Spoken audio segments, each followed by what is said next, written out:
ഇപ്പോൾ ഇങ്ങനെ പ്രാർത്ഥിച്ചപ്പോൾ ഉണ്ടായ അനുഭവം എല്ലാവർക്കും ഒരുപോലെ ആവില്ലല്ലോ. ചിലർ പ്രാരംഭക്കാരാണ്, ചിലർ പല പ്രാവശ്യം ഇതുണ്ട്. സിസ്റ്റർമാരൊക്കെ ഈ പറഞ്ഞ പ്രാർത്ഥന എല്ലാ ദിവസവും ചെയ്യുന്നവരായിരിക്കും, മറ്റുള്ളവരുണ്ടാകും. അപ്പോൾ നിങ്ങൾക്കുണ്ടായ അനുഭവം എന്ന് പറയുമ്പോഴാണ് മറ്റുള്ളവർക്കും അത് അത് സാധിക്കുമല്ലേ, ഇതെല്ലാവർക്കും സാധിക്കും. ഇപ്പോൾ കർമ്മലിത്തക്കാരുമായിട്ടല്ലല്ലോ ഞാനൊരു സാധാരണ മനുഷ്യനാണ്. ഇല്ലേ യേശയ്യ പറഞ്ഞ മാതിരി അശുദ്ധമായ അധരങ്ങളുള്ളവരും അശുദ്ധമായ അധരങ്ങളുള്ളവരുടെ മധ്യേ വസിക്കുന്നവനുമാണ് ഞാൻ. പക്ഷേ കർത്താവ് കരുണ കാണിക്കണം. കർത്താവ് കുടിലുകൊണ്ട് ബലിവേദിയിൽ നിന്നും സെറാഫുക്കളിലൊന്ന് ഒരു തീക്കട്ടയെടുത്ത് അവൻ്റെ നാവിൽ വെച്ചു കൊടുത്തിട്ട് പറഞ്ഞു, നിന്നെ ശുദ്ധീകരിച്ചിരിക്കുന്നു. ആരാ അവിടെ ശുദ്ധീകരിച്ചത്? യേശയ്യ തന്നെ താൻ ശുദ്ധീകരിക്കുകയാണ് ചെയ്തത്. സെറാഫുക്കളിലൊന്ന് തീക്കട്ട. എന്താണ് ഈ തീക്കട്ട? ഇത് മലങ്കര കുർബാനയിലെല്ലാം ക്രിസ്തു കുർബാന നൽകുന്ന സമയത്ത് പറയാണ്, കർത്താവ് ഈശോ മിശിഹായുടെ ശരീരവും രക്തവുമാകുന്ന തീക്കട്ട നിങ്ങളുടെ പാപമോചനത്തിന് നിത്യജീവനുമായിട്ട് നൽകും. കർത്താവ് ഒരു തീക്കട്ടയാണ് നമ്മുടെ ആത്മാവിലേക്ക് വരുന്നത്. അപ്പം ആ അനുഭവം ആരെങ്കിലും ഒന്ന് പങ്കുവെച്ച് വരും. Please come.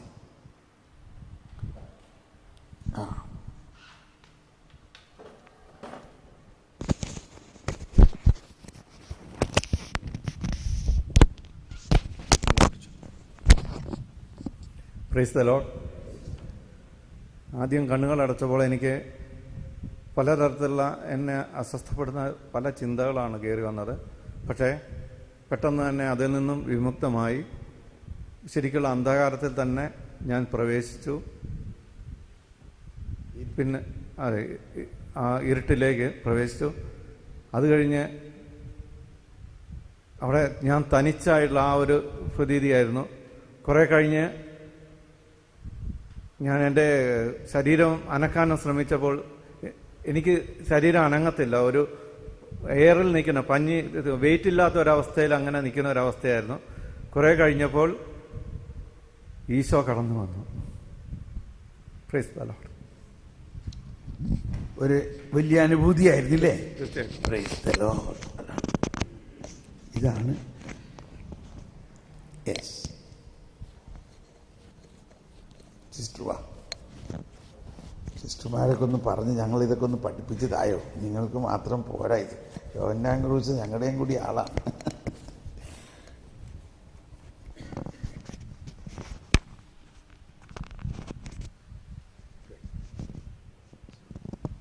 ഈശോമിശിഹായ്ക്ക് സ്തുതിയായിരിക്കട്ടെ. പ്രാർത്ഥനയുടെ നിമിഷങ്ങളിൽ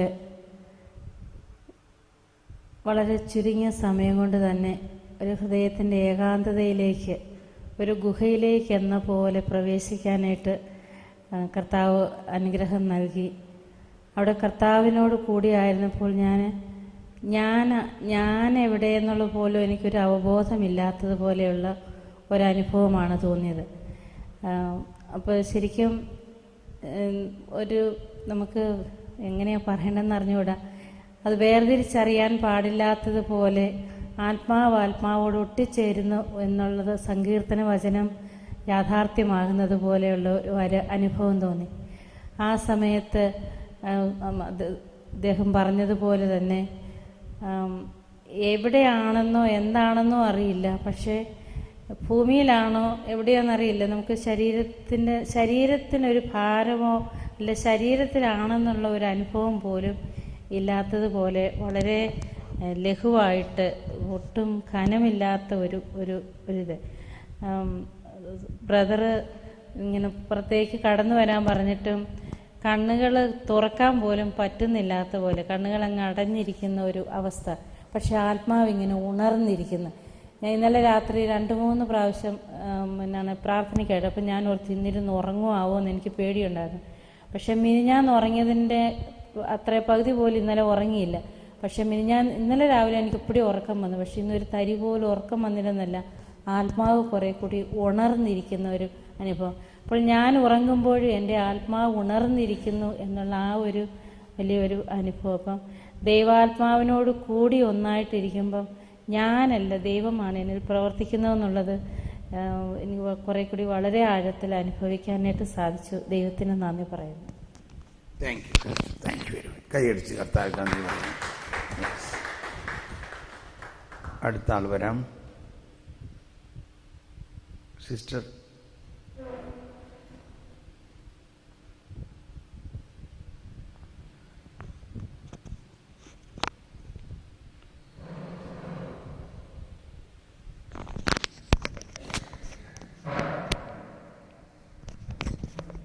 പ്രൈസ് ദി ലോർഡ്.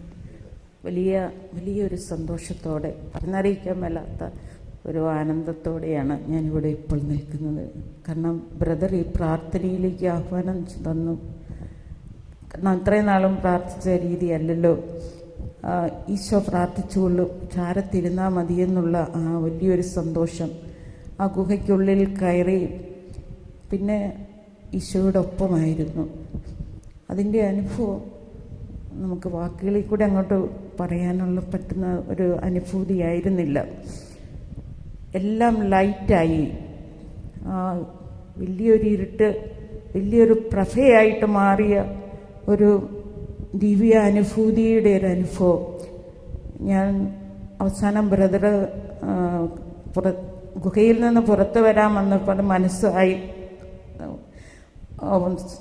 പുറത്തേക്ക് വരാൻ അത്ര എളുപ്പമായി തോന്നിയില്ല. എങ്കിലും ഉടനെ പുറത്തേക്ക് വരാനായിട്ട് ശ്രമിച്ചു. അതിൽ കുറച്ചുകൂടി ഇങ്ങനെ തുടരാനുള്ള ഒരാഗ്രഹം ഉണ്ടായി. എൻ്റെ മനസ്സിൽ ഭയങ്കര കൃതജ്ഞതയുടെ നന്ദിയുടെ ഒരനുഭവമായിരുന്നു. കാർമലൈറ്റ് സ്പിരിച്വാലിറ്റി, അതിൻ്റെ ആഴം എന്തു വലിയൊരു സമ്പന്നതയിലേക്കാണ് ദൈവം ഞങ്ങളെ വിളിച്ചിരിക്കുന്നത്. അതിനെക്കുറിച്ച് നന്ദി പറഞ്ഞാൽ പോരാ. ദൈവമേ, ഇതിൻ്റെ ഡെപ്ത് അത് രുചിച്ചറിയാൻ വേണ്ടി പ്രത്യേകം എന്നെ കൊണ്ടുവന്നു. കരുണയുടെ വർഷത്തിൻ്റെ ഒരു വമ്പൻ ലോട്ടറി അടിച്ചതുപോലെ എനിക്ക് തോന്നുകയാണ്. കാരണം ഈ കരുണയുടെ വർഷത്തിൽ കർത്താവ് എനിക്ക് വലിയ കൃപ തന്നു, വലിയൊരു രോഗം തന്നിട്ട് ഞാൻ റേഡിയേഷനൊക്കെ എടുത്തു ഈ വർഷം. അതിനുശേഷം വീണ്ടും ഇപ്പോൾ ഞാൻ ഇടവക ധ്യാനത്തിന് വേണ്ടി ടീമിൻ്റെ കൂടെ പോകേണ്ട ദിവസങ്ങളാണ്. അപ്പോൾ വീണ്ടും 2-3 ആഴ്ചയായിട്ട് എന്തോ ഒരു കോംപ്ലിക്കേഷൻ വരുത്തിയിട്ട് ഡോക്ടർ എന്നോട് ഇപ്പോൾ ഇതിനൊന്നും ഉടനെ കുറച്ച് റെസ്റ്റ് വേണം, അടുത്ത് കഴിഞ്ഞാൽ ഉടനെ ഈ 8-ാം തീയതി ഒരു ചെക്കപ്പിന് വേണ്ടി ചെല്ലണമെന്ന് പറഞ്ഞു. അപ്പോൾ ഈ ഒരു സാഹചര്യത്തിൽ എനിക്ക് രോഗം തന്നുകൊണ്ടാണ് ആത്മീയതയുടെ ആഴങ്ങളിലേക്ക് കൂടെ ഇരുത്താനായിട്ട് എപ്പോഴും എൻ്റെ ശുശ്രൂഷകളെ കർത്താവ് വഴി ഈ കാലം അത്രയും ഒരുക്കിക്കൊണ്ടിരിക്കുന്നത്. അതുകൊണ്ട് എനിക്ക് വെറുതെ പെട്ടെന്നാണ് ഒരു ക്യാൻസർ രോഗത്തിൻ്റെ പോലെ ഒരു പെട്ടെന്നൊരു ഓപ്പറേഷനും തുടർന്ന് റേഡിയേഷൻ എടുക്കേണ്ടി വന്നു. എല്ലാവർക്കും അതിശയമായിരുന്നു, എനിക്കും അതിശയമാണ്. അത് കരുണയുടെ വർഷത്തിൻ്റെ ഒരു വലിയ സമ്മാനമായിട്ട് ഞാൻ കരുതി.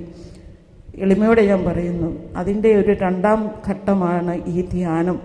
ഇങ്ങനെ ഒരു കോംപ്ലിക്കേഷൻ ഈ ദിവസങ്ങളിൽ ഉണ്ടായില്ലെങ്കിൽ എനിക്ക് ഈ ധ്യാനത്തിൽ പങ്കെടുക്കാൻ ഇപ്പം വരാൻ സാധിക്കില്ല. ദൈവം എത്രയോ കരുതുന്നു, വേണ്ടത് തന്ന് എനിക്കത് പറഞ്ഞറിയിക്കാൻ പറ്റുകയില്ല.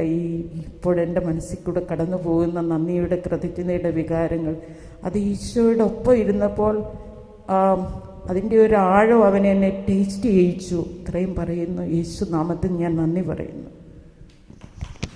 Thank you. മറ്റേ സിസ്റ്ററും കൂടി വരാണെങ്കിൽ ഇത് വലിയ ഒരു കാര്യമാണ്. എന്നാൽ ഇത് സാധാരണക്കാർക്ക് ഇത് കൂടുതൽ അനുഭവമാവുമെന്ന് ഞാൻ പറയാം. ഇത് നമ്മൾ സാധാരണക്കാരാണ് ഉള്ളിൽ ഇത് കൂടുതൽ അനുഭവമാകും, അതൊരു പ്രാക്ടീസ് ചെയ്യാൻ തുടങ്ങിക്കഴിഞ്ഞാൽ. ഈശോമിശിഹായ്ക്ക് സ്തുതിയായിരിക്കട്ടെ. എനിക്ക് ഒത്തിരി സന്തോഷമാണ്. കാരണം ഞാൻ കുറേ നാളുകളായിട്ട് കരഞ്ഞ് ഈശോയോട് പറയാറുണ്ടായിരുന്നു, എനിക്ക് ഏകാഗ്രതയില്ല എന്ന്. എനിക്ക് നിന്നോട് കൂടെ ഇരിക്കണം, നിൻ്റെ സ്നേഹം അനുഭവിക്കണം എന്നൊക്കെ പറയുമായിരുന്നു. പക്ഷേ ഇന്ന് ബ്രദർ നീ അടുത്തിരുന്നാൽ മതി, ഞാൻ പ്രാർത്ഥിച്ചോളാം എന്ന് പറഞ്ഞപ്പോൾ എന്തോ എനിക്കൊരു മനസ്സിനൊരു ഭയങ്കര ആശ്വാസവും, ഞാനൊന്നും ചെയ്യണ്ടല്ലോ. ഇതേ വാക്ക് തന്നെ എന്നോട് ഒരിക്കൽ കർത്താവ് പറഞ്ഞായിരുന്നു, എനിക്ക് എൻ്റെ ജീവിതം മനോഹരമായി നിൻ്റെ കരങ്ങളിൽ ഏൽപ്പിക്കണം, പക്ഷേ എനിക്കത് പറ്റുന്നില്ല എന്ന് പറഞ്ഞ് ഞാൻ കരഞ്ഞപ്പോൾ എന്നെ ഈ കേരളത്തിൽ നിന്ന് വിളിച്ച് വേറൊരു സംസ്ഥാനത്തിൽ കൊണ്ടുവന്ന് വെച്ചിട്ട് എന്നോട് പറഞ്ഞു, നിൻ്റെ ജീവിതം മനോഹരമാക്കാൻ നീ ഒന്നും ചെയ്യണ്ട, അതെൻ്റെ കരങ്ങളിൽ ഇരുന്നാൽ മതി എന്നിട്ട് എൻ്റെ വായിലേക്ക് ഒരു പ്രാർത്ഥനയും തന്നു. എല്ലാ ദിവസവും ഞാൻ ആ പ്രാർത്ഥന പ്രാർത്ഥിക്കുമായിരുന്നെങ്കിലും എനിക്ക് ഏകാഗ്രതയില്ല എന്ന ദുഃഖമായിരുന്നു. പക്ഷേ ഇപ്പോൾ ബ്രദർ ഈ പ്രാർത്ഥനയിലേക്ക് കടത്തിക്കൊണ്ട് വന്നപ്പോൾ എനിക്ക് അറിഞ്ഞുകൂടാ എന്താ പറയേണ്ടതെന്ന്. ഞാൻ സ്വസ്ഥമായി. ഞാൻ എവിടെ ഇരിക്കുന്നതെന്നൊന്നും എനിക്കറിഞ്ഞുകൂടാ. എനിക്കൊന്നുമില്ല, എനിക്കൊന്നും പറയാനും അറിഞ്ഞുകൂടാ. ഞാനൊരു കുഞ്ഞിനെ പോലെ എവിടെയാണെന്ന് എനിക്ക് അറിഞ്ഞുകൂടാ. എൻ്റെ കർത്താവിൻ്റെ കയ്യിലായിരുന്നു. ഞാനങ്ങനെ സ്വസ്ഥമായിട്ടിരുന്നു. കൂടുതലൊന്നും എനിക്ക് അറിഞ്ഞുകൂടാ. സമാധാനം, വലിയൊരു ആനന്ദമാണ് എനിക്ക് അനുഭവപ്പെട്ടത്. ഈ കണ്ണ് തുറക്കാൻ പറഞ്ഞപ്പോൾ, കണ്ണ് തുറന്ന് പുറത്തേക്ക് വരാൻ പറഞ്ഞപ്പോഴും ഞാൻ അനുസരിച്ചില്ല. അവിടെ തന്നെ ഇരിക്കുകയായിരുന്നു. 2ാം പ്രാവശ്യം പറഞ്ഞപ്പോൾ പെട്ടെന്ന് എനിക്ക് തിരിച്ചു വരാനായിട്ട് പറ്റി. ദൈവമേ, നിനക്ക് സ്തുതി, നിനക്ക് നന്ദി. ബ്രദറിനെ അനുഗ്രഹിക്കണമേ. കൈയടിച്ച് കർത്താവിന് നന്ദി പറയാം. ഇനി മറ്റുള്ളവരാരെങ്കിലും വരൂ. അച്ഛൻ വരും. ഇല്ല, തിരുമേനി വാ.